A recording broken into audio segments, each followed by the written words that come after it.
వైజాగ్ ఎయిర్పోర్ట్లో జగన్మోహన్ రెడ్డి గారిని కోడికత్తి శ్రీను మర్డర్ చేయబోయాడని ఒక క్రియేషన్ సృష్టించి ఆ కోడికత్తి శ్రీని వెంటనే అరెస్ట్ చేయించి ఎయిర్పోర్ట్లో అక్కడ నుంచి జగన్మోహన్ రెడ్డి గారు నాకు ఆంధ్ర పోలీసు ఆంధ్ర డాక్టర్లు వద్దని హైదరాబాద్ వెళ్ళి అక్కడ జాయిన్ అయ్యారు.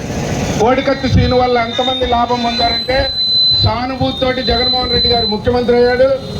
ఈయనకి పింఛన్ రాసిన డాక్టర్ హైదరాబాద్లో రెడ్డి గారికి ఇక్కడ కార్పొరేషన్ చైర్మన్ ఇచ్చారు కేబినెట్ హోదాతోటి.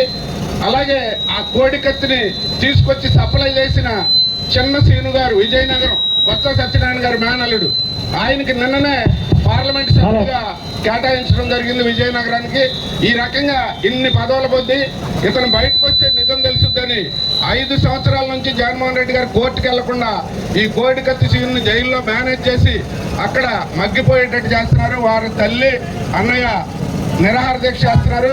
దానికి తెలుగుదేశం పార్టీ తరఫున ఆ దళిత కుటుంబానికి న్యాయం చేయాలని అంబేద్కర్ గారి సాక్షిగా మరి మేమందరం కూడా ఈరోజు తెలుగుదేశం పార్టీ తరఫున మా జాతీయ నాయకులు నారా చంద్రబాబు నాయుడు గారి ఆదేశాల మేరకు రాష్ట్రంలో అన్ని అంబేద్కర్ గారి విగ్రహాల దగ్గర తెలుగుదేశం సోదరులు దళిత సోదరులు పార్టీ నాయకులు అందరూ కూడా ఈరోజు వారికి మద్దతుగా న్యాయం గెలవాలని కోడికత్తి రిలీజ్ చేయాలని మేము కోరుకోవడం జరుగుతుంది.